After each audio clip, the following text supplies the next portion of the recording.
evitar problemas de transmissão da imagem. Então, no final, a gente pode ligar para vocês verem meu rosto feio, gordo e narigudo. Eu sou biólogo com formação em ecologia e ecossistemas, e a ideia de hoje é falar um pouquinho sobre os fatores que interferem no resultado das nossas pesquisas, né? A gente normalmente trabalha ou com biotech ou com biodiversidade e esquece que tudo que é vivo, para estar vivo, precisa primeiramente se estabelecer naquele hábitat. E o hábitat ele é regido por propriedades físicas e químicas, né? As leis da física não podem ser esquecidas, né? Então a ideia de hoje é passar um pouquinho sobre a revisão do que a gente aprendeu no ensino médio, o que a gente aprendeu no nível superior, e que a gente esquece, que a gente acha que não serve para nada, né? Então a ideia hoje é fazer um pouquinho de revisão. Então a primeira parte a gente vai falar um pouquinho sobre conceitos básicos, e depois vou mostrar alguns exemplos de de estudos onde as pessoas, ao perceberem as variações do ambiente físico, como por exemplo temperatura, umidade, quantidade de energia que chega no ecossistema, nutrição, como é que isso modifica ou pelo menos os organismos vivos reagem a essas variações. Deixa eu ver se eu aprendo como é que mexe com isso. Então, todo mundo sabe, todo mundo já ouviu isso pelo menos uma vez ou mais na vida, que a Terra é um planeta onde tem uma heterogeneidade de habitats gigantesco, né? E isso acaba promovendo uma biodiversidade extremamente grande, mas extremamente não uniforme, né?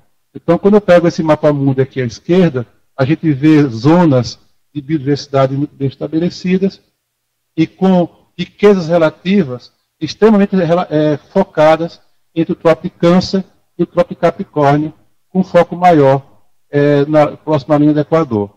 Quando a gente vai ver espécies endêmicas, aquelas que existem apenas no lugar, a gente vê que também próximo à linha do Equador é onde acontece as maiores áreas de endemismo na Terra. Mas a pergunta é, por que será que isso é desse jeito, né? Então, quando você vê o desenvolvimento das pesquisas nessa área, o que se observou, pegando um pouquinho o gancho do colega que estava falando agora há pouco, é que quando eu vejo as primeiras ocorrências de gêneros, e aí o pessoal usou os bivalves como referência, eu vejo que no Pleistoceno, a maioria dos gêneros apareceram em ambientes tropicais e uma menor quantidade em ambientes extratropicais. Quando eu comparo essas espécies que surgiram no Pleistoceno na distribuição hoje por latitude, a gente vê que, apesar da maioria ter aparecido no ambiente tropical, eles acabaram migrando para zonas de 20 graus até quase 50 graus de latitude, sul e norte. Quando eu pego do Plioceno, a gente vê que mais espécies de bivalves apareceram no ambiente tropical, e a relação tropical e extratropical muda radicalmente, e a partir do Plioceno e do final do Mioceno, a gente percebe estatisticamente que há diferenças significativas entre as espécies que surgiram, novas espécies que surgiram nesses dois períodos geológicos em relação ao Pleistoceno. E a gente também vê que também há uma migração radical para os espaços extratropicais. E aí vem aquela pergunta, por que será que isso aconteceu, né? Você lembra da palestra que acabamos de ouvir?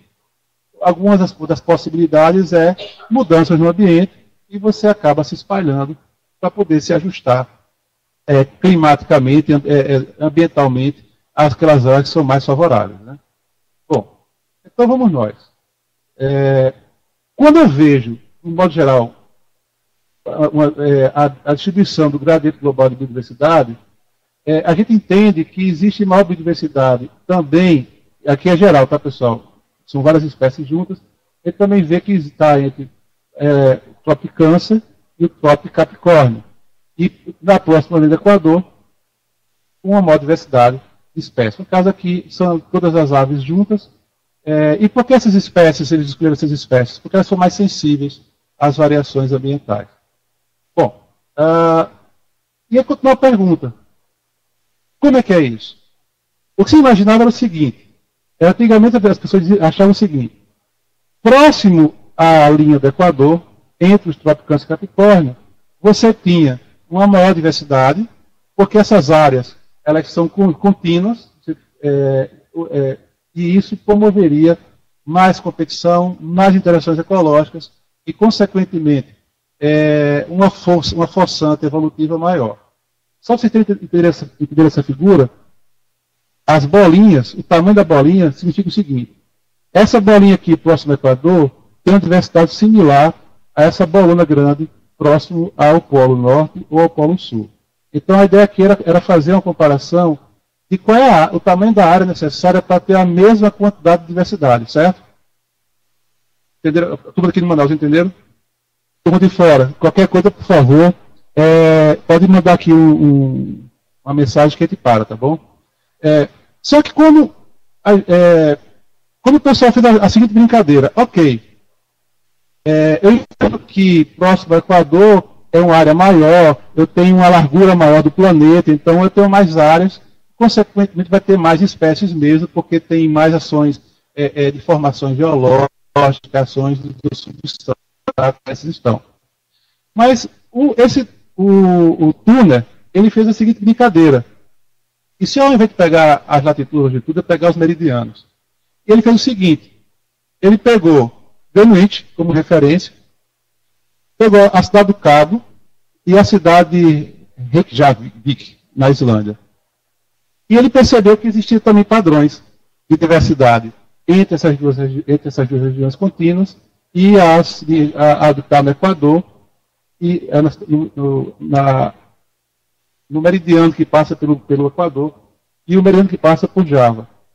Ele viu os mesmos padrões. Poxa, e agora? Aí pensou, caramba, deve ser então, porque a Terra também é mais larga, nos meridianos próximo ao Greenwich, e eu vou achar isso. Só que na verdade isso também é assim, né? Certo? O que se sabe é que, na verdade,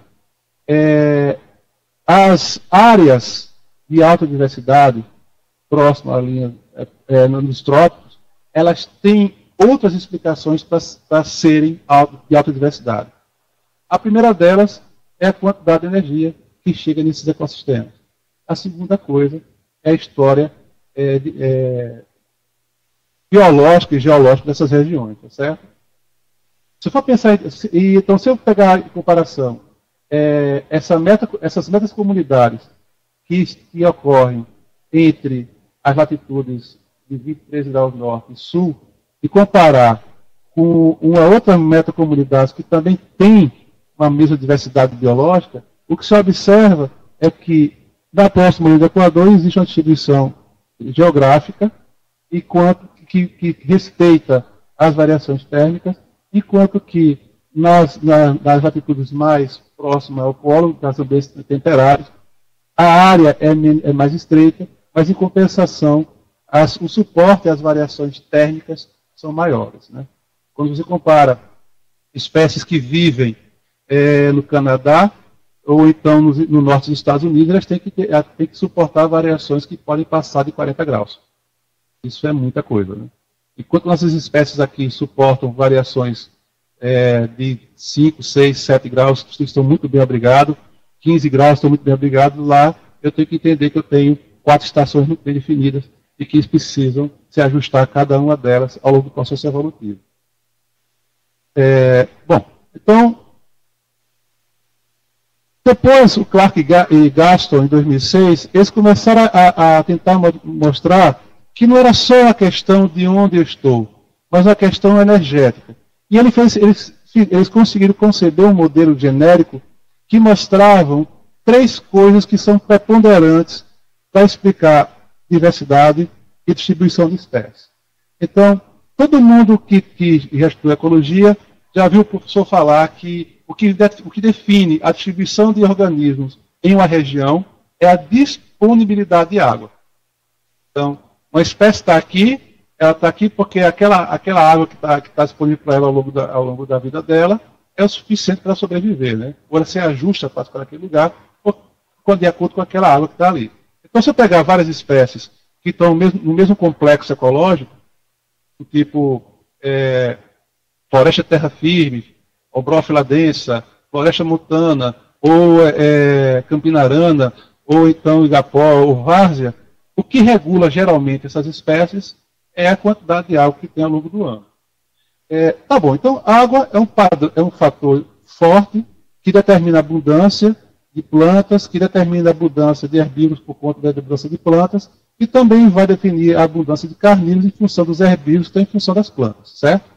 Essas abundâncias, obviamente, interferem radicalmente na diversidade desses organismos, mas quando as pesquisas em ecologia energética, e mais da década de 50 para cá, com os trabalhos dos ODUs, que eram dois, né? Mostrando os fluxos de matéria e energia nos ecossistemas, se percebeu que também a energia capaz de ativar a fotossíntese nas plantas, que em meteorologia é chamado PAR, energia PAR, é aquele comprimento de onda da luz do visível que ativa os fotossistemas, ou seja, que faz com que as clorofilas e os beta-carotenos se ativem, né? Transformando energia solar em energia química. Eles também são importantes. E aí se descobre que entre o Tropicâncer e Capricórnio, essas quantidades de energia que chegam à superfície da Terra são maiores do que nos outros lugares. Então, se eu tenho mais energia entrando no meu ecossistema, eu posso ter mais interações ecológicas na minha teia alimentar, certo? Se entra 1000 aqui e eu tenho um padrão de perda de eficiência energética na ordem de que uma planta recebe 1000, mas ela só consegue pegar 5% disso e transformar isso em fotossíntese bruta. A líquida, ela só consegue guardar, para passar para o próximo nível trófico, algo em torno de 30% e no máximo 40%. O resto é queimado em forma de entropia, em forma de calor, respiração. O herbívoro, ele só consegue, do que fica na planta, para que passa para o herbívoro, ele só consegue assimilar algo em torno de 5%, de 1%, 5%, no máximo 10%, estourando. Então você tem um de 1000, quando chega no terceiro, quarto nível trófico, terceiro nível trófico, você tem quase mais nada. Se entra agora 100, em outra latitude, eu não posso ter o quarto nível trófico. Eu vou ter 2, 3, admitindo que ele fosse linear, né? Qual é a solução da natureza para essa situação? É não ser linear. Então, a história de cadeia alimentar é um problema, porque ela exige linearidade, certo? Então, se eu sou um herbívoro que me alimenta de vários tipos de plantas, eu consigo salvar dessa história do acesso energético. Se eu sou um carnívoro que se alimenta de vários herbívoros ou outros carnívoros, eu consigo compensar um pouco essa história.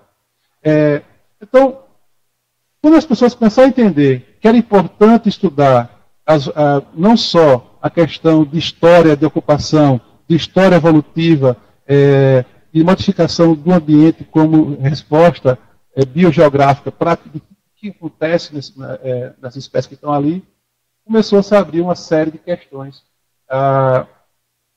nessa área. Então, por exemplo, essa figura mostra algumas variáveis em relação à biodiversidade, né? No caso aqui, a minhoca, que é um organismo extremamente sensível a variações físicas do solo.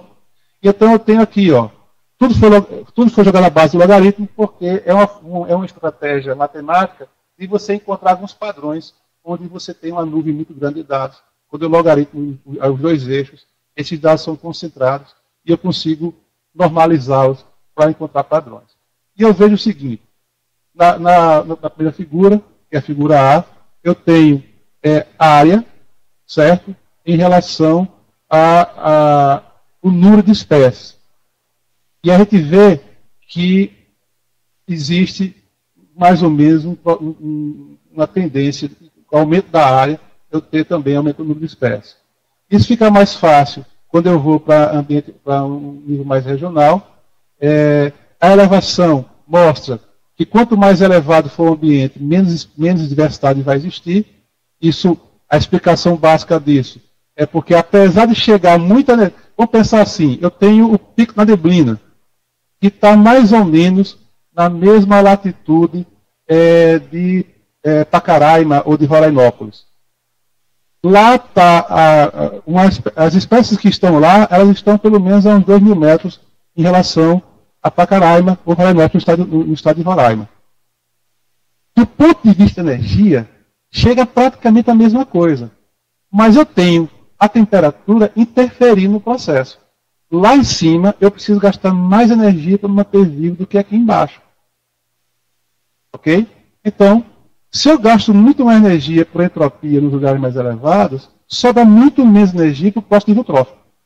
Consequentemente, a diversidade naturalmente tem que ser diferente. Certo? Quando eu vou aqui para o outro lado, aqui para o segundo, para a figura que relaciona latitude com o número de espécies, de novo aparece aquele padrão de espécies mais próximas ao Equador e mais ou menos onde 50% está entre Tropicâncer e Capricórnio. Quando eu vou também com relação à precipitação anual, aí eu vejo lugares que têm maior precipitação tendem a ter maior diversidade. Também por quê? Porque a água é indispensável.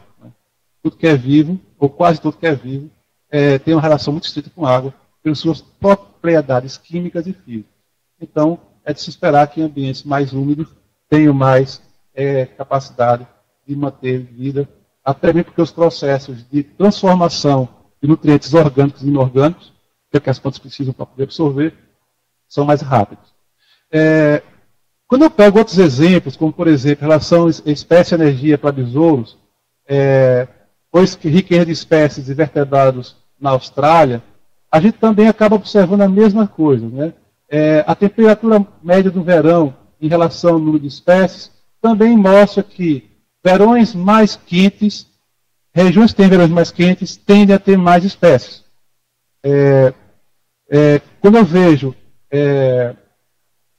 temperatura de superfície do mar em relação também ao número de espécies, temperatura de superfície do mar mais quentes tendem também a ter maior diversidade. E aí tem algumas coisas que não são só relacionadas à temperatura, mas também à profundidade dos oceanos. Certo? Você tem aqui na costa brasileira temperaturas médias muito mais altas do que, por exemplo, no final da plataforma continental brasileira, que tem a profundidade maior. Então, enquanto que aqui, nos primeiros 10, 15 metros, tem uma temperatura parecida, lá no Rio Cheio de São Pedro e São Paulo, nos primeiros 4 metros você já tem diferença radical de temperatura, porque lá é uma fossa abissal com algumas centenas de metros de profundidade. Então, essa zona climática no oceano muda de acordo com as características de relevo que tem ali. Não só apenas de latitude. Né? Quando eu pego, então, evapotranspiração, o quadrado médio do número de espécies, eu também consigo encontrar algum padrão mostrando que onde existe mais entropia pode ser representada por evapotranspiração. A turma que mexe, por exemplo, com saúde humana, que mexe com a educação física, por exemplo, nós temos alguns alunos. Uma forma de determinar se um atleta ele é mais eficiente ou menos eficiente no exercício é eu ver o quanto que ele gasta na respiração, o quanto de água que ele perde na respiração, com o volume também de CO2 e oxigênio que é liberado no processo de respiração logo após o exercício. Atletas eficientes perdem menos energia fazendo o mesmo trabalho que outras pessoas. Para você ter uma ideia do que significa isso, se a gente pegar uma pessoa sedentária, uma pessoa que tem uma atividade física regular, pede para correr 50 metros, depois mede a pulsação do cidadão no final de 50 metros. Né? Eu estou não falando da velocidade, estou falando de se você chega no final lá morrendo, né, coração saindo pela boca, ou se você está só com o coração acelerado. A segunda forma de medir isso é o tempo que eu preciso para me recuperar, para mitigar esse exercício. Né? O atleta tende a se recuperar mais rápido porque ele tende a ser mais eficiente no uso da energia dele. Bom, se eu olhar para o lado direito, na riqueza de vertebrados também na Austrália, a gente tem alguma coisa parecida. Né? Número de espécies marsupiais em relação ao número de aves, a gente percebe que existe uma correlação interessante. No caso aqui não tem uma correlação, já é uma regressão, porque eles fizeram estatística e provaram que existia causalidade. Né? E aí você entenda que tudo que está aqui do lado direito, os gráficos do lado direito, não são questões relacionadas ao ambiente físico, mas a interações biológicas. Então, eu estou falando para vocês que o ambiente físico interfere sim no estabelecimento das espécies e interfere sim na forma como essas espécies se relacionam, que estão ligadas através da teia alimentar.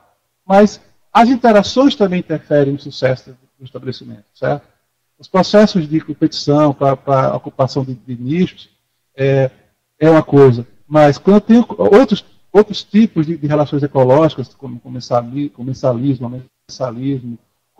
tipo de sócio-cooperação ou não, isso também vai interferir nos processos. Alguns grupos tendem a andar em conjunto com o outro. Então, não basta só olhar para um lado da história. Bom, de qualquer forma, o que se sabe, independente se você acredita ou não, se você concorda ou não, os padrões gerais de distribuição de diversidade ao longo da Terra, o que se sabe é que a dimensão espacial tem a ver com a duração dos fenômenos. Fenômenos curtos tendem a acontecer em espaços menores. Fenômenos longos tendem a acontecer em áreas maiores. Então, se eu estou falando, por exemplo, de circulação profunda, circulação oceânica profunda, eu tenho que entender que eu estou falando de oceanos. Se as circulações oceânicas profundas, aquelas que começam nos polos, trazendo água muito fria, raspando o fundo dos oceanos, e ao encontrar um anteparo, uma barreira geográfica, ele ascende formando ressurgências, elas são importantes do ponto de vista ciclar nutricional, porque devolvem para a superfície, onde tem fitoplâncton, os nutrientes que estão lá no fundo. Eu tenho que entender que isso, a escala dessas coisas, é um pouquinho maior do que aquela tempestade extratropical que varreu a costa sudeste do Brasil nos últimos dias. Né? Então, esses fenômenos podem acontecer em coisas muito pequenas, como uma tempestade com trovão, que no caso aqui de Manaus, fora da cidade, um sistema de chuva forte tem no máximo, em média, de 12 a 15 quilômetros de comprimento, dentro da cidade cai para 6 a 9 quilômetros, né? Mas eu também, isso é muito localizado, eventualmente vai derrubar uma árvore ou outra. Mas tem um sistema de chuva mais forte, que pega 50 quilômetros, por exemplo, ou mais, eu posso esperar um boom down, que são ventos descendentes provocados por diferença de pressão, e esses ventos podem abrir clareiras de 50 metros de largura até 300 metros de comprimento. E você olha de cima do avião e você pensa, nossa, isso aqui alguém cortou. Não foi ninguém cortou. Tem um vento descendente com muita força e derrubou a floresta, essa faixa de floresta. O que significa isso para aquela comunidade? Obviamente significou a morte das plantas grandes. Mas o que está no subbosque é uma grande oportunidade. Isso, do ponto de vista fisiológico, bioquímico dessas plantas que estão ali embaixo, é preciso se reorganizar agora, porque agora tem um novo ambiente. Eu tenho uma nova condição do ambiente físico que eu preciso me ajustar rapidamente, senão eu vou morrer.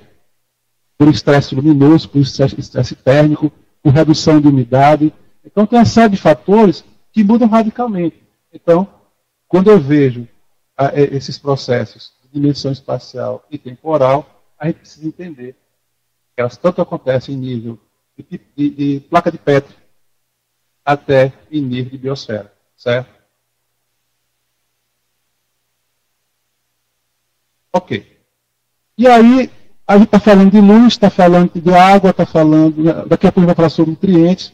Mas para falar em nutrientes, eu preciso falar dos fatores que ligam o solo. Vamos pegar os organismos de superfície, os que vão sair dos oceanos e das águas, e vamos para a superfície. Também pegando o gancho com o colega agora há pouco. Solos diferentes são resultado final de algumas coisas. Geologia, geomorfologia, orogênese, relevo, tempo, temperatura, precipitação, atividade biológica. Certo? Então, eu posso ter uma mesma rocha dando origem a solos diferentes, porque passaram por processos de orogênese diferentes. Certo? E a forma como esse solo se organiza ao longo da história de vida daquela área, daquela região, ao longo da história do tempo geológico, também vão mostrar para a gente processos de ocupação diferentes, certo? Mas entendam isso. Os processos de circulação da água, o ciclo da água, global e local, o que promove a chuva dessas regiões, e o que segura a umidade, o que remove a umidade, também interfere. Então, hoje em dia, é comum vocês ouvirem 3 nomes interessantes, né? Um é a bacia amazônica, como sendo a maior bacia de água doce do mundo. Não só em extensão, como em volume. Também inventaram um termo mais recente, que são os rios subterrâneos, aqui na região amazônica, que são gigantescos. E aí uma pessoa mais desavisada vai pensar assim, nossa, alguns metros de profundidade está passando um rio também. Não é um rio, é a porosidade daquele lugar que faz com que a água circule no relevo, no gradiente lá, mais embaixo. E tem os rios aéreos, né, que isso bombou, a FAPESP se ocupou em divulgar essa informação, e esses rios aéreos eles são melhores entendidos hoje em dia, graças a alguns estudos do meio ambiente físico da Amazônia, a partir de técnicas desenvolvidas por físicos, químicos de atmosfera e meteorologistas. Os biólogos entraram depois. Né? E essa área de conhecimento, ela hoje começa a criar uma forma, um novo nomezinho, uma nova nomenclatura, que é biometeorologia. Mas vamos pegar aqui os rios aéreos. Né? O que é que se sabe hoje, ou pelo menos o que é que se aceita hoje como sendo verdade? Que a região da Amazônia, ela evapotranspira mais, isso já se sabia de muito tempo. Quem descobriu essa história de que na linha do Equador tem um processo de evapotranspiração violento que é regido por mecanismos de convecção, ou seja, troca de energia entre uma superfície sólida e atmosfera, isso foi descoberto há mais de um século. E não foi para um geólogo, nem foi para um físico, nem para um meteorologista, foi para um advogado. O cara, ele queria ser ambientalista, ele queria ser naturalista. O pai falou, você é pobre e vai trabalhar. Né? E ele fez faculdade de Direito. Depois que ele se tornou um advogado famoso nos Estados Unidos, ele resolveu voltar a estudar o que ele queria ser. E ele, visitando a Itália, estudando processos climáticos na Itália, ele descobriu as células de Hadley. Hadley, é o nome dele. Ele descobriu uns processos globais gigantescos que movimentam a energia e a matéria na linha do Equador e que vai em direção, são circulações ascendentes que começam próximo da linha do Equador, vai a certa altitude, isso promove condensação de nuvens e chuva. Essa circulação atmosférica acabam descendo próximo ao Trópico de Câncer e Capricórnio, só que eles descem seco e removem a umidade desses lugares. Quando você pega o mapa mundo e dá uma olhada, essas regiões, Trópico de Câncer e Capricórnio, estão os principais desertos do mundo. Guardem isso. Aí você diz assim, Jair, na boa, São Paulo não é deserto.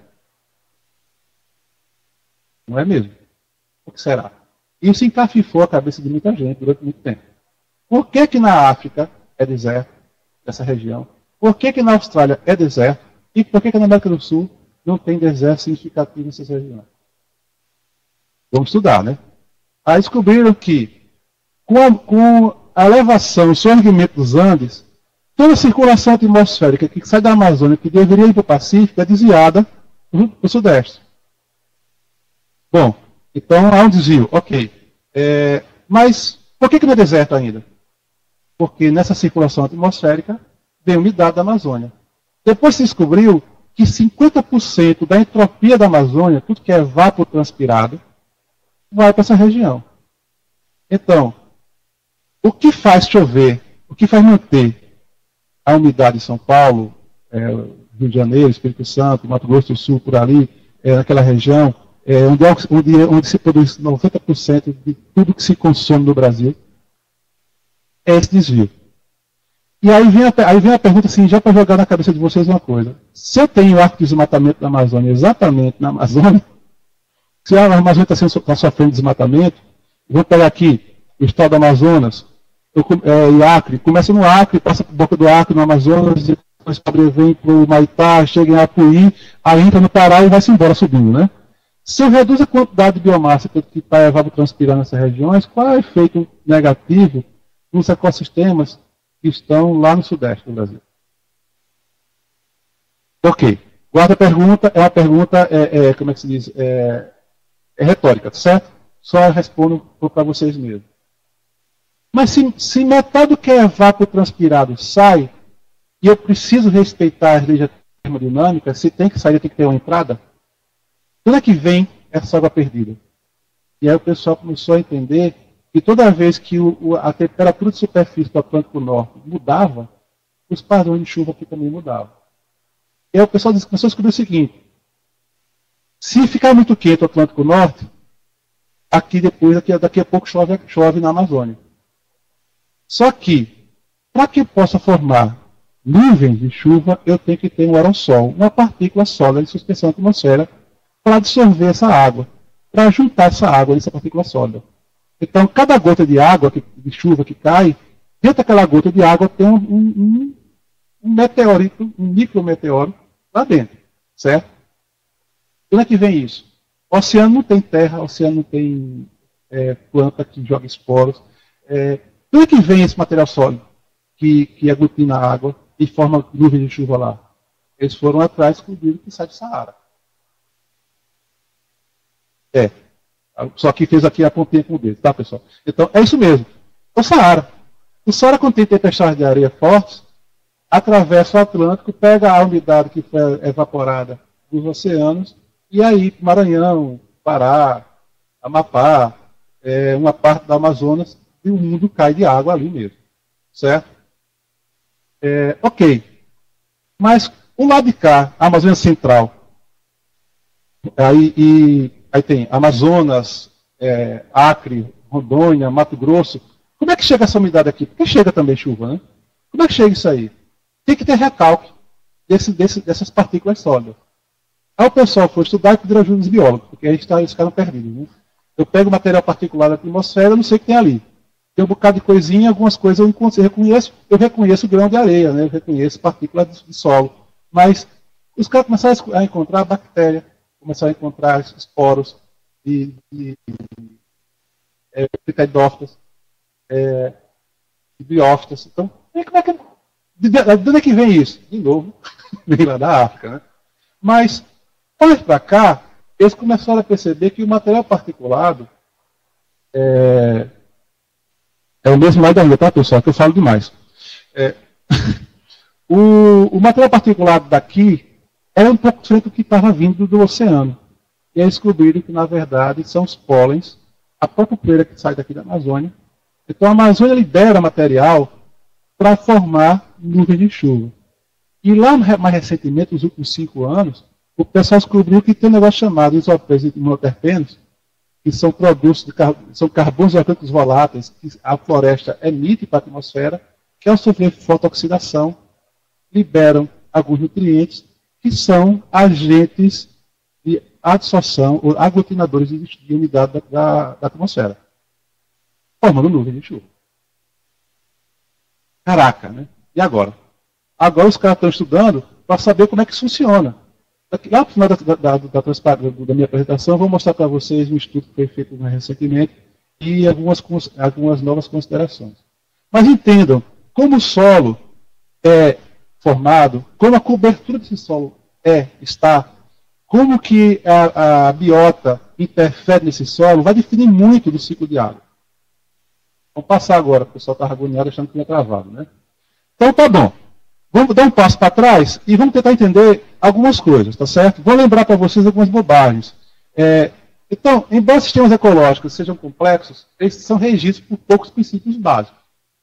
E princípios que são leis que não dá para deixar de seguir. É impossível deixar de seguir. Eu posso fazer força contra, mas se eu pular do quarto andar aqui do prédio da UEA, eu vou me estabanar lá no chão, porque tem um negócio chamado gravidade, né? Então, é um princípio físico. Eu não tenho adaptação nenhuma para voar, né? Eu não tenho asas, meus ossos são extremamente pesados, não são aéreos. Então, se sabe que a vida se constrói nas propriedades físicas e reações químicas da matéria. Exemplos: a difusão de oxigênio nos tecidos obedecem propriedades físicas. É tanto que um biofísico estudam como que essas coisas acontecem em nível de membrana. Porque eu tenho que obedecer os princípios físicos da coisa, certo? Bom, outra coisa são as taxas de reações químicas. Elas mudam em relação ao ambiente. Ok? Então, se eu estou pensando aqui em atividade metabólica de micro-organismos, à medida que o tempo vai passando, alguns dessas taxas vão caindo, porque eu vou perdendo energia nos processos. Beleza. Outra coisa é que, outro exemplo disso é a resistência dos fluxos de seiva nos vasos das plantas. A figura aqui do centro, vocês estão vendo, uma variedade imensa de tipos de vasos de xilema que muda não só a espessura, mas a largura do lume, mas também a estrutura como essas células se organizam. Isso define muito o quanto de energia eu preciso investir ali para acelerar o processo de ascensão hidráulica dentro da folha, né? Dentro da planta, perdão. E o que se sabe é que você tem nos processos relacionados de plantas com o ambiente físico, o aumento de umidade, você tem também uma variação nesses processos, uma redução, por exemplo, do tamanho do vaso, e você tem, em ambientes mais xeromórficos, ambientes mais secos, um alargamento desses vasos até certo ponto. Mas se eu estou em área de mangue, eu preciso não só ter vasos xilemas para transportar a água e os nutrientes para as folhas, como eu preciso ter vacúolos interconectados formando cânulos para transportar oxigênio lá de cima até as raízes, porque eu vivo num ambiente imutável, circadiano muito bonitinho, né? 2 vezes por dia, mais ou menos, eu tenho ali, eu fico debaixo d'água. Então vejam que a resistência dos vasos aos fluxos de fluidos também tem que ser levada em consideração no processo evolutivo. Se eu tenho dificuldade de obter água, eu vou ter que modificar anatomicamente os meus vasos para poder facilitar o transporte e a obtenção dessa água no solo. Se eu tenho mais água no solo, eu posso ser um pouquinho mais largo, por exemplo, não vai ser um grande problema. Cita, por favor, olha meu tempo aqui, tá?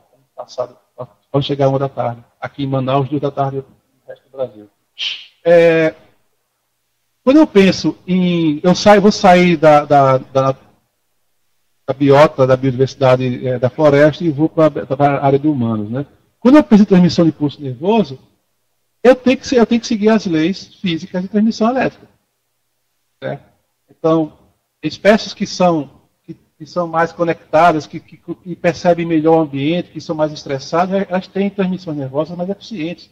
Espécies que investem evolutivamente em defesa, pouca coisa pode perturbá-la, ela não tem por que ter um sistema nervoso mais rápido.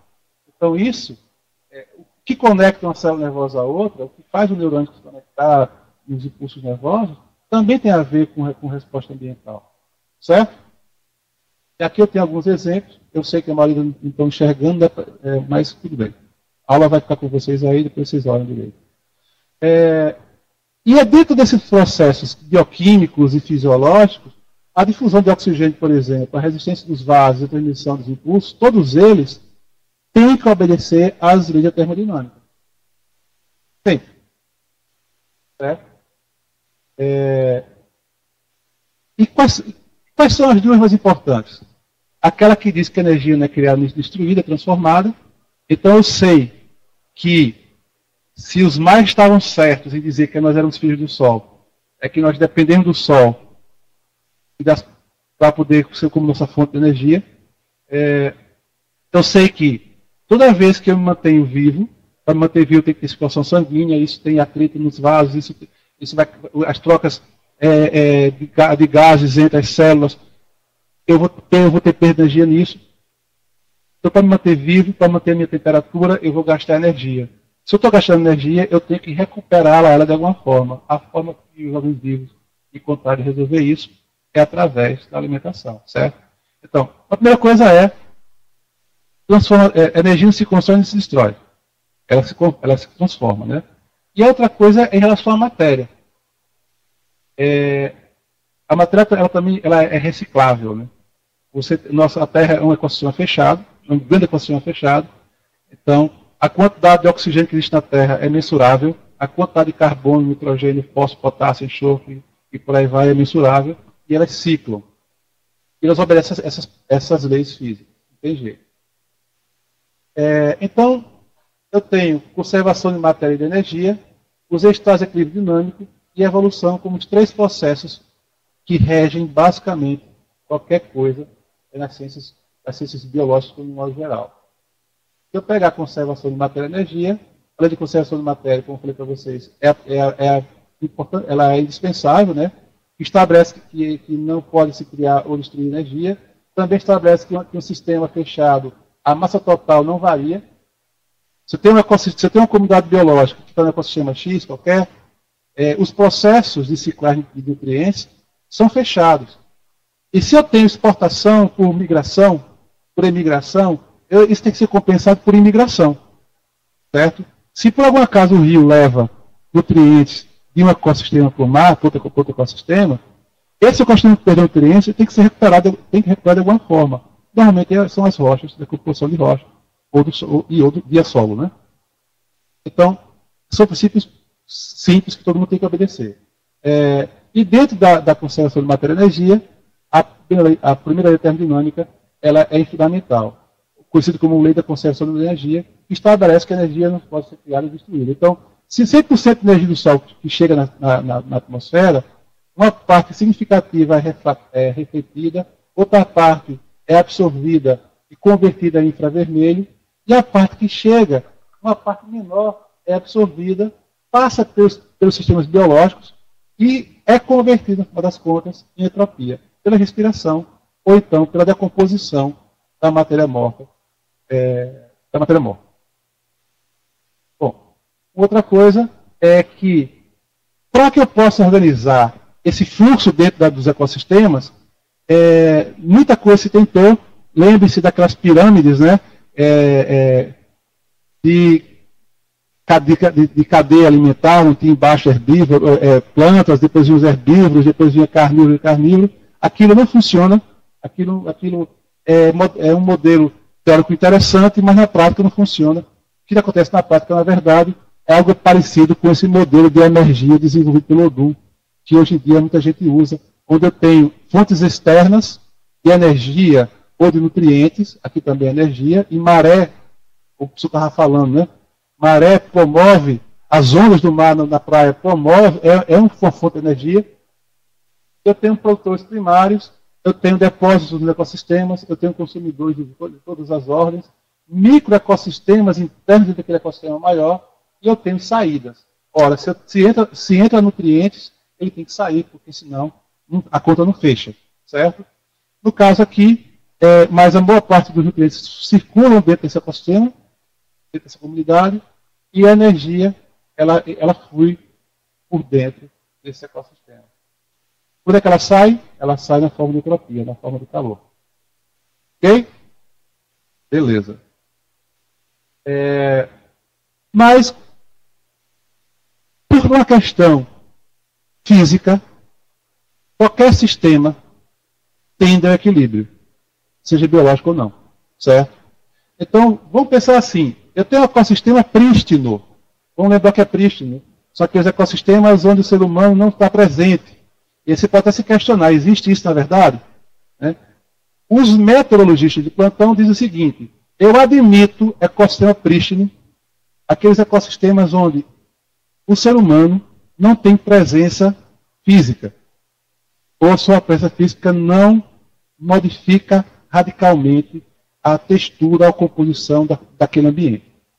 Eu posso até encontrar um lixozinho ali e outro lá, mas eu não tenho desmatamento, eu não tenho remoção do que existia ali antes para me estabelecer. Lógico que eu preciso ter uma distância dos grandes centros, porque, afinal de contas, a atmosfera mais próxima da cidade, como Manaus, por exemplo, ou como Belém, ela vai promover alterações radicais para o efeito de borda. Né? Então, Então tem que evitar o futebol ali das cidades grandes, e ali eu posso dizer que é um ambiente prístino, porque quase ninguém vai lá. A última vez que um homem passou por ali foi, sei lá, há 200, 400, 500 anos atrás. Mesmo nesses ambientes, ou um ambiente tipo fazenda, quando eu promovo a perturbação, a expectativa é que aquele ambiente se equilibre novamente do ponto de vista energético. Nem que para isso haja uma redução na biodiversidade. Certo? Houve uma remoção gigantesca de biomassa ali, consequentemente de nutrientes. Mas o que ficou tende a se equilibrar novamente do ponto de vista de fluxo de energia e ciclagem de nutrientes. Se aquilo vai significar que vai voltar ou não a diversidade, é outra história. Existia antes, é outra história. Ok? Mas então, eu sei disso. Então, a gente sabe que o princípio da conservação da energia e matéria vai fazer com que ele se estabilize novamente. A gente pode não gostar do resultado da estabilização, mas ok. E outro fator é o processo evolutivo. A evolução tem que entrar nessa história, que é o fator biológico que mais vai contra os princípios físicos. Ora, se o ambiente aqui mudou, se saiu do terciário para o quaternário e mudou absolutamente tudo, eu vou me ajustar. Porque se eu não me ajustar, eu morro. Eu desapareço naquele lugar. Né? Então, eu preciso entender que organismos individuais variam nos seus atributos. E é graças a isso, e é por isso que é bom ser heterozigoto, né? É bom ser brasileiro. A gente está tudo misturado. A gente suporta mais variações do que outras populações de países que são mais xenofóbicos. Né? Então, eu lembro que quando a Al-Qaeda estava mandando antrax ocorrer nos Estados Unidos, aqui o Brasil falou assim, nossa, e se mandarem para um americano aqui no Brasil, cair na minha casa por engano, eu vou morrer de antrax? E aí a pessoa ficou agoniado, né? Aí entrevistaram um professor de medicina veterinária da Federal Rural de Pernambuco. Era o especialista em antrax no Brasil. Ele respondeu, ele fez a seguinte resposta, que foi caricaturesca, mas é interessante do ponto de vista ecológico. Ele disse o seguinte, se um brasileiro abrir uma carta com antrax, ele vai ter muitos furúnculos. Mas ele não vai morrer. O repórter perguntou, mas por quê? Porque a gente come antrax todos os dias na carne bovina. Naquela época não existia um controle razoável da Anvisa nos frigoríficos. Né? Então o gado chegava já contaminado. Então a gente tinha um processo de seleção natural, uma certa resistência ao antrax. A gente ia ter furúnculo, mas ia passar mal, ia para o hospital, mas não morreria como outra população que é estéril, né? Assim, que tudo é pasteurizado, que tudo é embalado e purificado e tudo mais. Então a gente mostra que a espécie humana, como ela está potencialmente conectada em todos os lugares do mundo, a diferença de você ter um filho de um brasileiro e um filho de chinês é a oportunidade de você ir para o Japão. Para a China, perdão, né? Você pode ir para a Inglaterra e encontrar um chinês lá e se apaixonar. Daqui a 9 meses você vem um sino brasileiro. Como é que é um chinês com um brasileiro? Não lembro. Então, se nós não somos populações, se nós somos subpopulações, eu tenho que entender que as minhas resistências às coisas ambientais potencialmente podem contribuir na sobrevivência de populações na Sibéria, onde tem uma baixíssima densidade populacional humana. Né? Então, os organismos individuais variam em seus atributos. Esses atributos parentais são herdados pelos seus descendentes. Lógico, os atributos que são geneticamente associados. Tá? A variação dos atributos faz com que alguns indivíduos experimentem maior aptidão, que é definido como sua sobrevivência e reprodução. Então, se esse atributo, o que significa isso? Se esse atributo me dá uma vantagem em relação aos demais indivíduos, eu potencialmente posso expressar esse atributo na minha população, porque eu vou ter maior chance reprodutiva. Certo? Bom, vamos lá. Quando há essas três condições, o indivíduo com maior índice de sobrevivência e sucesso reprodutivo passará mais cópia dos seus genes para a próxima geração. Como a espécie não tende à evolução em isolamento, tal processo tende a favorecer a evolução de outras espécies. O que quer dizer isso? Se eu tenho um processo de evolução, vamos pensar o seguinte. Quando algumas pessoas dizem que a nossa querida Ascaris lumbricoides, nossa lombriga todo dia, né? Ela era o nosso parasita de espécie específico. Quando o homem neandertal evoluiu para o Homo sapiens, ela coevoluiu também. Ora, Se uma espécie ela é espécie específica de outra, se aquela outra sofre processo evolutivo, para eu não morrer, para eu não desaparecer, eu preciso coevoluir. Isso é uma coisa. O que está falando aqui é outra parecida. Diz o seguinte: se eu sou uma espécie que ocupa um ecossistema qualquer, que eu estou numa comunidade qualquer, eu estou passando por um processo de adaptação, as espécies que têm algum tipo de interação biológica comigo também são estimuladas a passar por esse processo. Até para me descolar dessa interação. Então, isso é um princípio que a gente precisa também estar levando em consideração. A gente está entendendo variações, por exemplo, eu estou estudando variações de endofíticos na espécie qualquer, numa espécie de planta qualquer, mas ela tem uma distribuição geográfica imensa. Então, eu posso ter populações de fungos ou bactérias endofíticas simplesmente pelo fato daquelas populações que estão no Acre, em relação no Amapá, apesar de ser da mesma espécie, elas têm atributos diferentes, porque estão em ambientes diferentes. Tá, vamos lá então. Então, vamos pegar assim genericamente.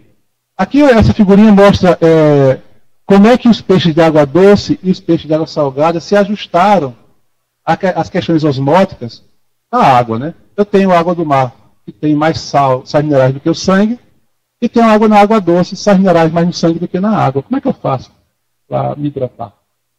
Se sabe, classicamente, que peixe de água doce não bebe água. Eles absorvem água através das brancas. E de água salgada tem que beber água. E quando ele bebe água, ele tem um problema, né? Sal.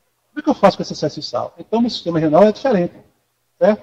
Mas quando eu vou para algumas espécies que não são necessariamente só de água salgada, como os mangos, por exemplo, as plantas do mango têm que resolver o problema de sal.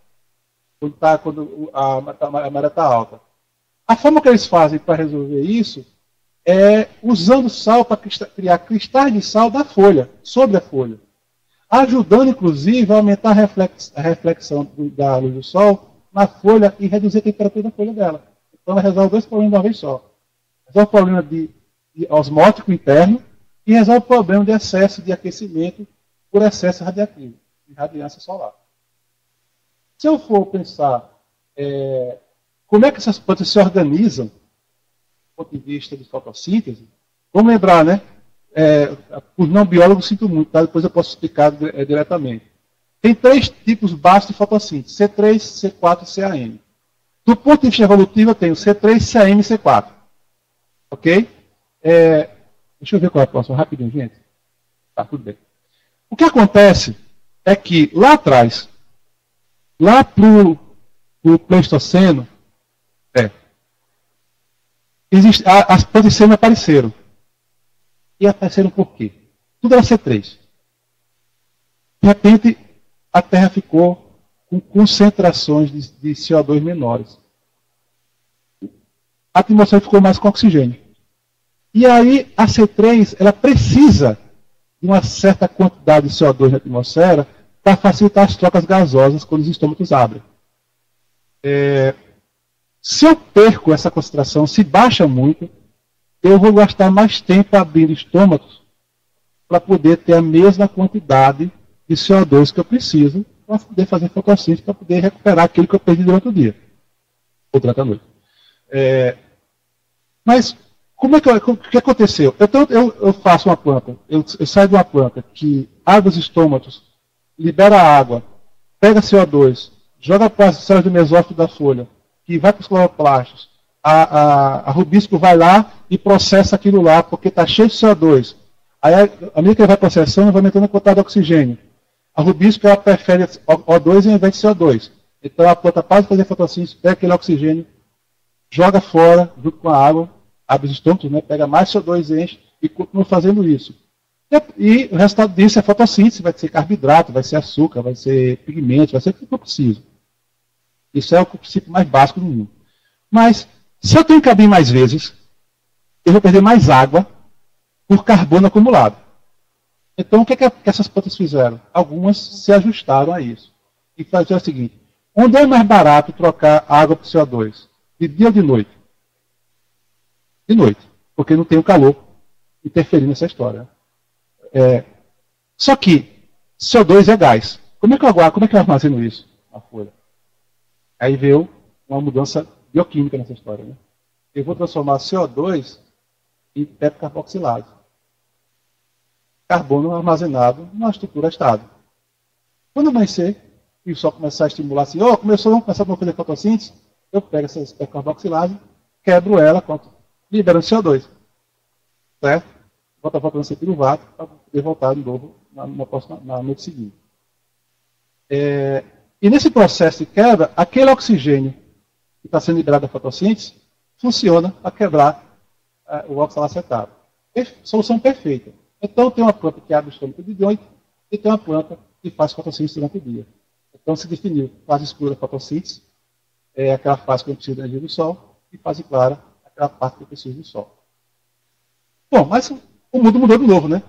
O mundo volta a aumentar as concentrações de CO2, e aí você tem o seguinte, as C3 começam a dominar novamente alguns ambientes, e as CANs encontram nessa solução bioquímica uma região onde essa solução é ótima. Desertos, semiáridos, né? Ou então espécies de subbosque floresta, que tem uma é porque tem falta d'água, né? A outra é porque tem falta de luz.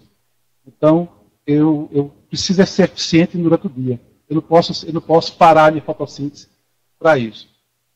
Nesse processo de aumento da concentração de CO2, algumas CAM evoluíram para CC4. E aí essa figura que mostra aí é o processo de evolução, não só agora bioquímico e fisiológico, mas também anatômico. Eu passo de uma planta que tem nas células do mesófilo todo o processo fotossintético e passo a ser uma planta onde eu faço a fase escura da fotossíntese no mesófilo e a fase clara da fotossíntese nas células que revestem os feixes de estileno e floema. Então a C4, o que é a C4? É uma planta que pega uma célula para transformar CO2 em oxalacetato e eu tenho uma outra célula que pega isso e transforma em CO2. E esse oxigênio volta para a célula do mesófilo para poder quebrar esse negócio. Eu tenho uma célula agora, um esquema de indústria, que eles chamam de fábrica. Né? Eu tenho um processo industrial ali dentro, onde eu divido a tarefa. E ao dividir a tarefa, eu me torno mais eficiente. Ora, se eu sou um carro 1.0, que eu faço 100 km em 1 hora, e queimo, sei lá, 20 litros de gasolina para fazer isso, ok, eu chego lá. Mas se eu sou uma C4, agora eu sou um carro 4.0. E eu faço essa mesma distância na metade do tempo, porque eu tenho mais potência. Em compensação, o consumo de combustível é maior. Certo? Essa relação a gente pode fazer para C3 e C4. As C3 elas são eficientes no uso dos nutrientes da água em relação a C4, mas elas perdem na capacidade de armazenar carbono. Nesse processo de ajustamento evolutivo, as C3 que têm abaixo da epiderme, que fica virada para o sol, células que protegem, que diminuem a incidência de luz, são as paliçadas, na C4 elas desistiram disso. E pensaram assim, já que eu produzo rápido, quer dizer que eu vou ter crescimento rápido. Então não tem por que investir em proteção, contra herbivoria e tudo mais. Eu vou investir em reprodução. Você vê aquelas gramíneas, C4 crescendo rapidamente, em 12 meses, 18 meses, você tem já reprodução e uma vida curta também. Né? Quem trabalha rápido morre cedo. Quem trabalha muito rápido morre cedo por custo energético. Né? Bom, e aí tem os ajustamentos verticais dessa história toda, certo? Eu tenho aí vários tipos de comunidades. As mais fechadas, que tem subbosque, vai ter problema de acesso à energia, subbosque. Então, quem fica no dossel acaba se beneficiando. E vejam, as espécies de floresta, por exemplo, que são emergentes, elas, do ponto de vista de luz, têm mais folhas pegando luz. Em compensação, elas ficam mais expostas a predadores. Então, investir em ser emergente significa eu preciso investir também em mecanismos de defesa. Certo? Quem está no dossel, aqui no nível da altura da vegetação, eu tenho que investir em mecanismo de competição.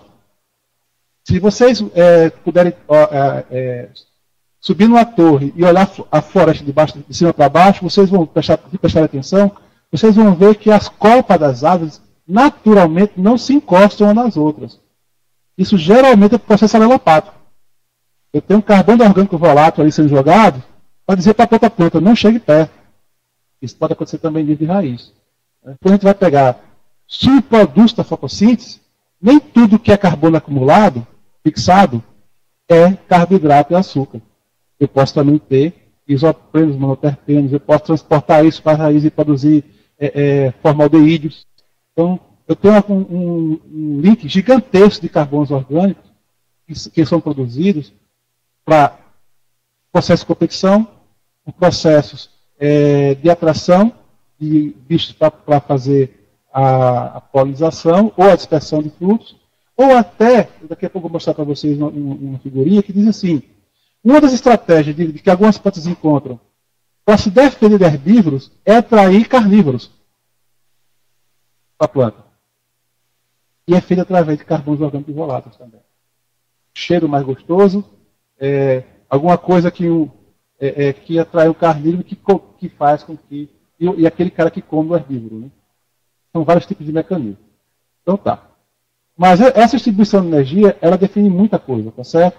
As folhas que estão aqui embaixo, elas passam mais tempo respirando do que fazendo fotossíntese. Tem folhas que passam a vida toda dela, o útil dela, sem fazer fotossíntese, só no processo de fotorrespiração. Porque a quantidade de luz que chega nela não é suficiente para ativar os fotossistemas. Então, voltando para o pessoal da biotech.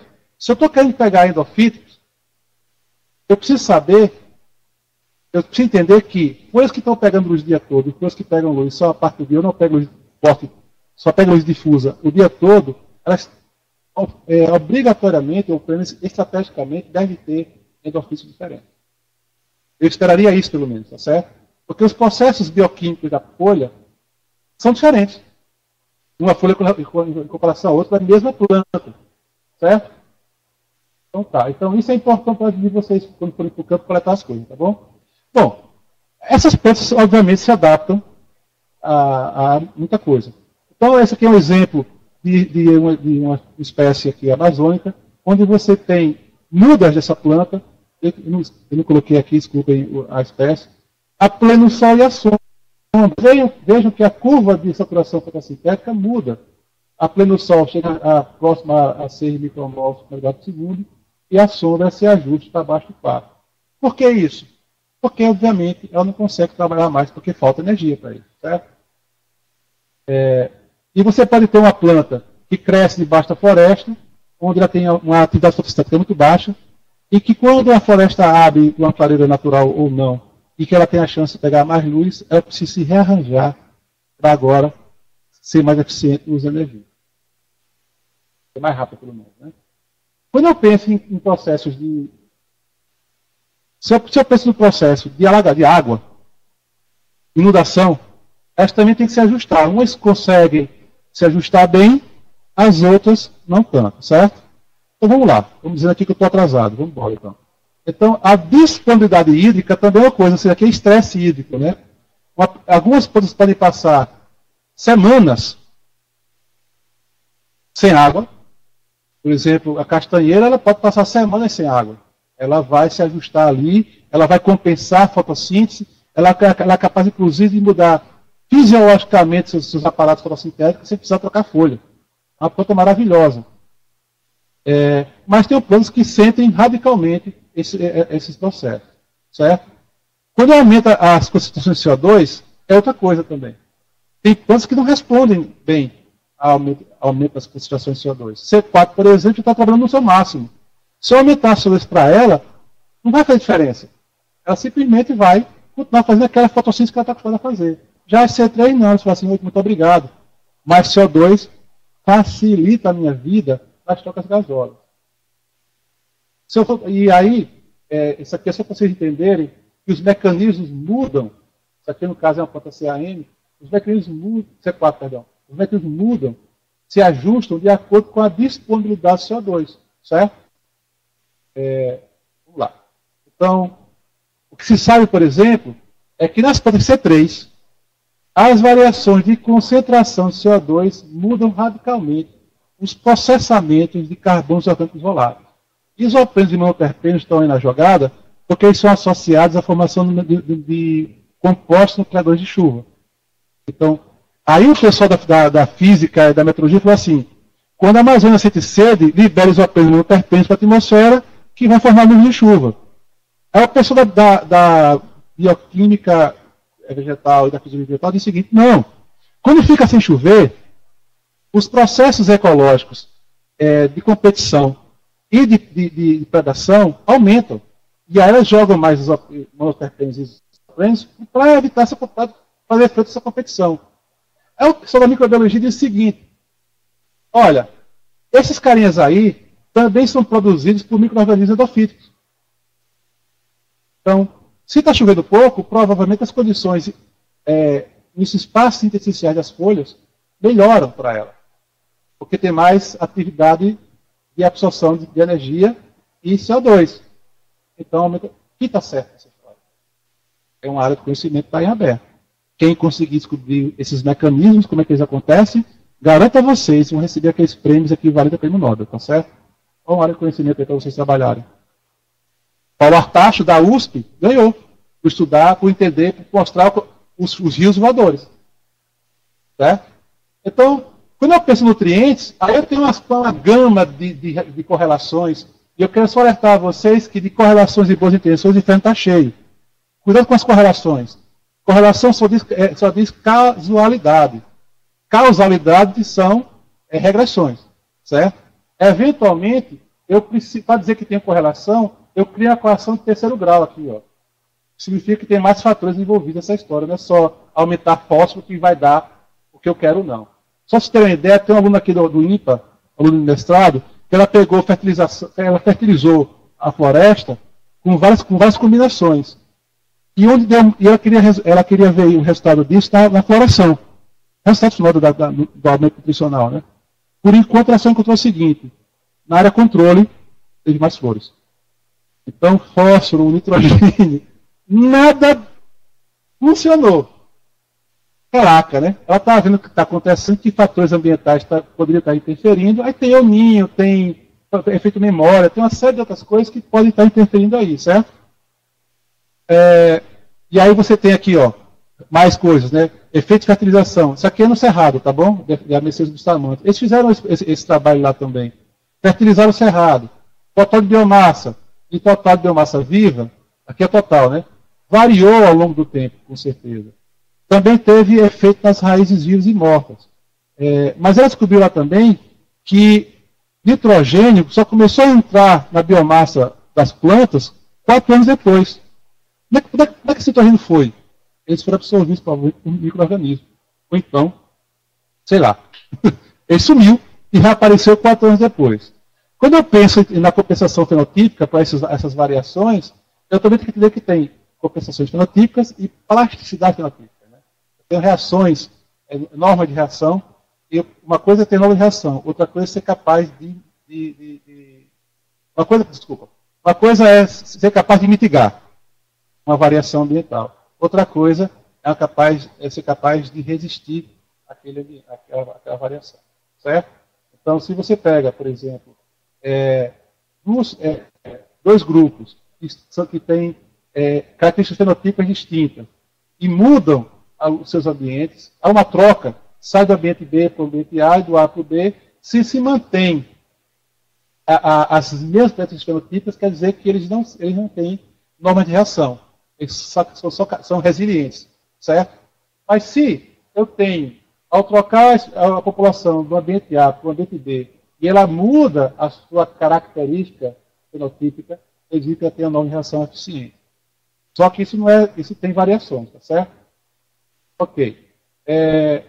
Na realidade, aqui eu tenho, por exemplo, a norma de reação de drosófilas, pintas, ela tem as asas pintadas, né, tem umas manchas.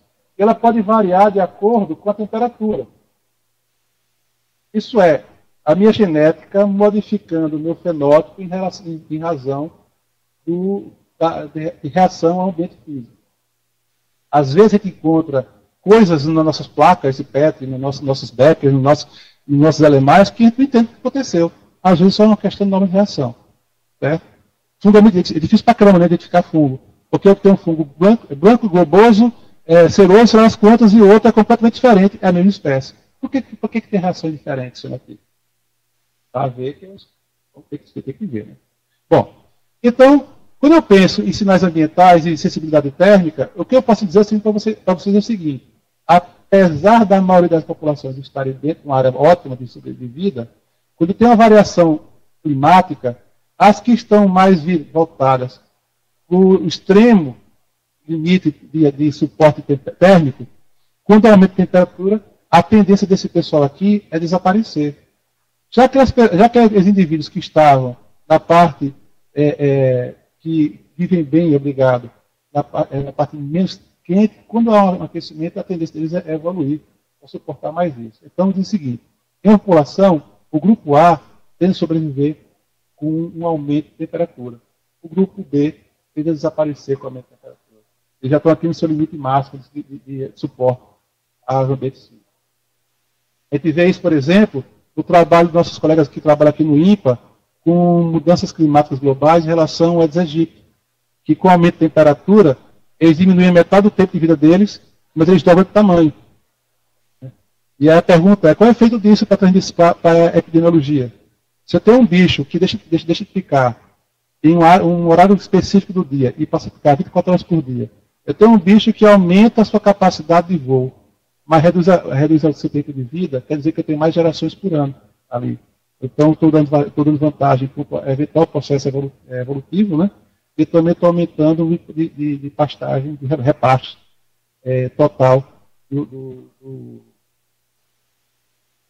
da pessoa que está sendo picada.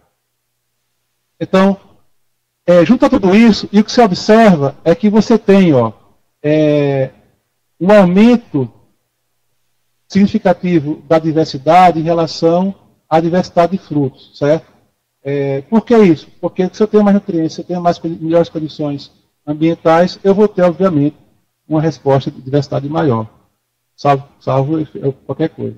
Mas o efeito de memória é importante em populações.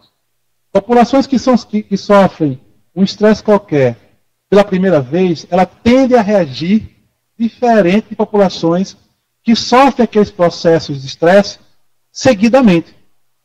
Se eu tenho uma memória de que eu já passei por isso, quando eu passo novamente por isso, eu vou ter uma reação diferenciada. E eu vou estar melhor preparado para isso, pelo menos essa é a tendência. Isso só não acontece se o intervalo entre um estresse e o outro não for suficiente para poder se recuperar, para poder mitigar o efeito negativo daquele estresse. Certo?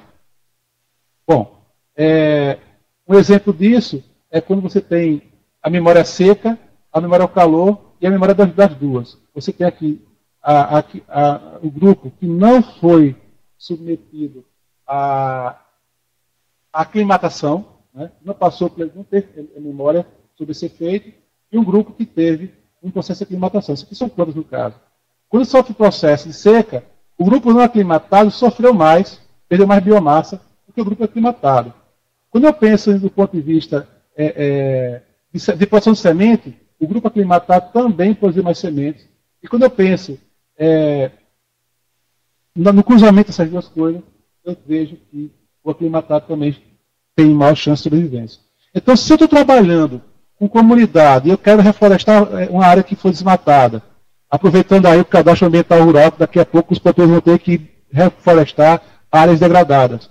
Se eu pegar espécies nativas, produzir mudas, e chegar lá para o cara e não colocar essas mudas em processo de aclimatação, e colocar diretamente, do viver diretamente na área compactada, com muito sol, a tendência dessas plantas, mesmo sendo pioneiras, é de sofrer mais do que aquelas plantas que eu trouxe para aquela área que eu vou plantar, deixei ali no canto, cobri um pouco elas para não receber tanta luz, e eu vou fazer um processo gradual de estresse luminoso, estresse térmico, estresse hídrico.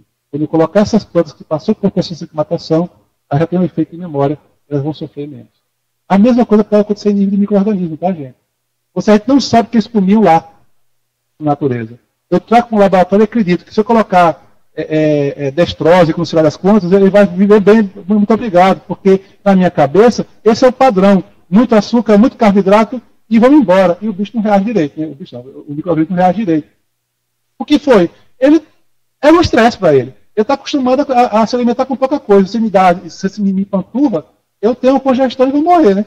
De congestão. Então, isso vale para o protótipo, certo? Que existe, qualquer organismo vivo sofre múltiplos ataques. E ele reage de formas múltiplas, tá bom? Então, não é só uma questão de resposta química, pode ser morfológica, pode ser de alocação de recursos, tanto na parte aérea quanto na parte subterrânea. Acabando já, pessoal. Então, e nesses processos, eu tenho, o que eu estava falando para vocês, né, plantas se defendendo diretamente de herbívoros, mas ela pode fazer um processo de defesa indireta, que é atraindo carnívoros desses herbívoros para perto dela. E eu tenho aí produção de carbono orgânico voláteis para isso. Para finalizar, eu queria só mostrar para vocês esse estudo, que foi, esse artigo foi publicado em 2017, e o grupo que estava daqui da UEA, eles estavam exatamente querendo ajudar a entender o efeito de Manaus, que é uma metrópole com 2,2 milhões de habitantes, que é isolada no meio da floresta, né? Então, o que eles descobriram foi assim, rapidamente, que os gases misturados aqui, ó, metano, isoprenos, monoterpenos, acetona, acetaldeídeos e outros, elas tendem a ser maior para alguns gases do que para outros. Quando a gente vai ver na estação seca e na estação chuvosa, na estação seca, ao longo do dia, ozônio, esse não é ozônio antropogênico não, é ozônio natural, que a floresta está forçando a produção, ele pode variar ao longo do dia, mas a estação do ano também interfere. Quando a gente vai ver isso, os isoprenos e monoterpenos têm os padrões parecidos de alteração ao longo do horário do dia, ciclo circadiano. Quando eu pego o perfil vertical desses gases, vejam que há uma tendência para alguns de aumentar ao longo da altitude da floresta, da altura da floresta, mas outros tendem a diminuir. Isso é porque depende do tempo de vida deles na atmosfera. Alguns podem durar alguns segundos, outros podem durar até dias. É lógico que se tiver gases antropogênicos, eles podem aumentar o tempo de vida médio deles na atmosfera. Mas se eu for pegar isso numa escala um pouquinho maior, não é até 50 metros, mas até a camada limítrofe atmosférica, próxima, 600, 500 metros, o que a gente vê é que ao longo do dia e da noite a gente tem umas variações relativamente diferentes. Isso estou falando de ambiente natural, tá? Isso aqui não é a cidade. E aí, quando eu vejo os elementos que estão interferindo nisso, que é energia, calor sensível, calor latente, fluxo, a transferência de energia do Sol para a atmosfera, a gente vê que ao meio-dia lá, que estava aumentando, é porque também tem mais energia no ecossistema entrando. Bom, como é que começam essas coisas? Com uma série de equipamentos instalados na floresta, que vão desde uma torre, em equipamentos que medem fotossíntese de ecossistemas, que medem balanço de energia, de radiação, que medem fluxo de gases, mas também, nesse experimento, ele colocou uma central analítica dentro da floresta. Nós construímos uma casinha de 2,5 por 3, que custou R$50 mil, é o metro quadrado mais caro do mundo, porque tinha que ter energia estável e ar-condicionado sem parar nunca, porque tinha lá dentro um espectrofotômetro de massa trabalhando 24 horas por dia buscando gases da atmosfera. Certo? Mas para aquelas medidas maiores, a gente usou um balão dirigível, né? E aí tem aqui um motor que puxava isso e soltava ele, e aqui eu tenho pelo menos 4 metros cúbicos de hélio. Mas só isso não é suficiente. A gente tinha também que ter radares meteorológicos, a gente tinha que ter LiDARs que são... aqui tem um LiDAR em Manacapuru, que era um raio laser acoplado a um telescópio. Ele tinha o feixe de luz dele, do raio laser, tinha 15 centímetros de diâmetro. Esse raio laser chegava até 200 km de altura.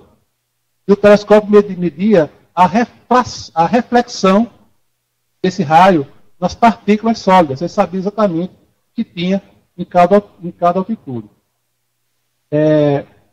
Mas só isso não é suficiente para dizer o que é a Amazônia. Ele tem que ter uma rede de sensores que possam dar suporte às demais pesquisas, que vai desde ecossistemas, a comunidades, a bioma, a biosfera, mas também em nível de biotecnologia.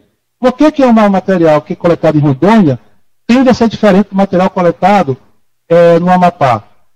Por que o material coletado na zona de transição do Mato Grosso para a Amazônia, ou seja, de Cerrado para a floresta, é diferente de um que está no meio da floresta?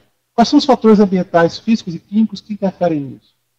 E quando não encontra diferença, por que não é diferente? É resiliência? É capacidade mitigatória? Qual é o conceito que está envolvido nisso? Né? E aí, a partir daí, eu consigo montar modelos que explicam, de novo, modelos, né, que foi falado na apresentação anterior, modelos que me mostram como é que esses processos acontecem. Aqui não me diz quem promove, aqui me diz como acontece. Hoje, o quente na área de biometeorologia, na área de micrometeorologia, é descobrir como acontece. Ok? Até 3 anos atrás, eu tinha que coletar gás aqui na atmosfera, ir para um laboratório com central analítico e fazer análise. Os caras desenvolveram, há 2 anos atrás, um sensor que mede carbono orgânico volátil no campo. Passaram 3 anos trabalhando nisso, fizeram equipamento pesando 20 quilos. Se der certo, a tendência é diminuir esse equipamento para pesar algumas gramas. E vejam, biotecnólogos, existe uma área de conhecimento que precisa ser trabalhada por brasileiros, que são os biosensores. Como é que eu posso desenvolver o biosensor, exemplo, com base em ELISA, que me diga quando as concentrações de ozônio antropogênico alcançarem 30 partes por bilhão, que já é deletério, já provoca travamento de fotossíntese das proteínas que estão no ambiente urbano. É possível desenvolver isso? Claro que é. Se eu encontrei uma brasileira lá em Barcelona, liderando um grupo que estava desenvolvendo biosensores para óleo espalhado no oceano, e quando ele encontrava esse óleo, ele mandava uma mensagem via celular dizendo: as concentrações aqui passaram de tanto, tem a ver se não tem uma mancha de óleo aqui mesmo ou não. Né? Então, é a turma da biotecnologia com a turma das engenharias se juntando. Para finalizar, só queria mostrar para vocês o efeito da cidade de Manaus, aqui está Manaus, né, sobre a região de Iranduba e Manacapuru. Quanto mais vermelho é a mancha, maior intensidade tem esses gases de efeito estufa, como ozônio, metano e gases à base de nitrogênio. Essa linha verde aqui é só para mostrar por onde o avião passou, coletando gás. Então a gente tinha aqui, aqui em Manacapuru, todo um sítio experimental coletando o que acontece na atmosfera.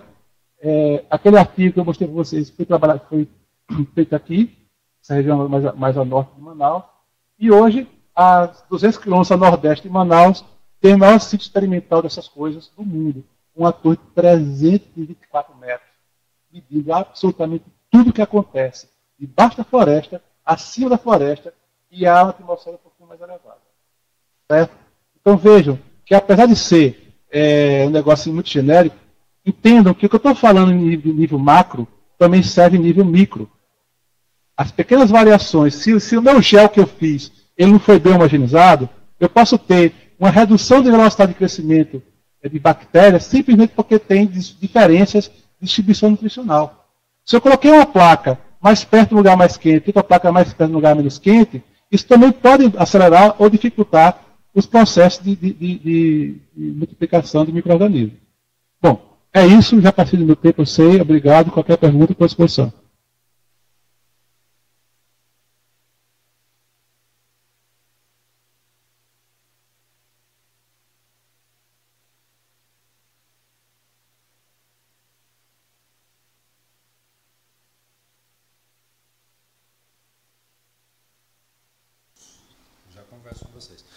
Bom dia, Jair. Está me ouvindo aí? Sim. Obrigado, Jair, pela oportunidade de colaborar com a gente. Para os alunos que não conhecem o professor Jair é da Estadual do Amazonas, mais um dos grandes parceiros que a gente tem dentro do Bionorte e com uma linha de pesquisa muito interessante e com grandes perspectivas, tanto na biodiversidade quanto na biotecnologia. Obrigado, Jair. Eu que agradeço a oportunidade de estar conversando com vocês. Conversando não, porque até agora não tem nenhuma pergunta, né? É um monólogo com vocês. Com esse desdém do monitoramento do ambiente físico, eu vou ter problemas na estatística, viu? Muitas pessoas chegam para mim e falam assim: o que é que eu faço com meus dados? Aí dá vontade de chorar, né? Porque essa pergunta era para ter sido feita antes de começar a escrever o projeto. A gente delineia o trabalho da gente baseado na minha pergunta, e a estatística entra para ajudar a delinear o experimento. Mas, ok, quando eu desdenho da obtenção dos dados do ambiente físico, seja em micro-organismo ou em macro, eu posso perder a oportunidade de fazer testes estatísticos mais simples. Eventualmente, tem que fazer testes estatísticos mais complicados, porque eu perdi algumas informações. Mas é isso. Obrigado a todo mundo. Eu sei que o pessoal aí do Brasil, do resto do Brasil, está passando já fome, né? Então, obrigado por todo, pessoal. A turma do Amazonas, que está on time ainda, eu posso ficar mais tempo aqui esperando com vocês. Valeu, gente. Nenhuma pergunta, gente?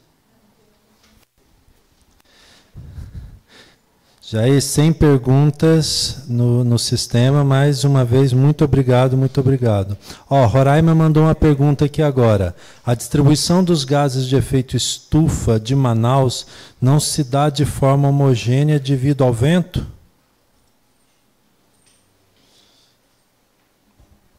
Não só em Manaus, mas na Amazônia como um todo, os padrões de distribuição dos ventos vêm de leste e nordeste, certo?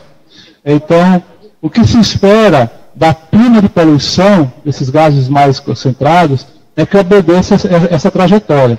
Então, essa linha branca da figura mostra a direção nordeste, né, sudoeste, que é bem o padrão da atmosfera. Lógico, quanto mais próximo à superfície, mais efeito você vai ter da rugosidade da superfície. Aqui, como os gases foram coletados até 1000 pés, você está um pouco mais livre dessa rugosidade da superfície. Mas, assim, é um padrão que se espera, pelo menos. Né?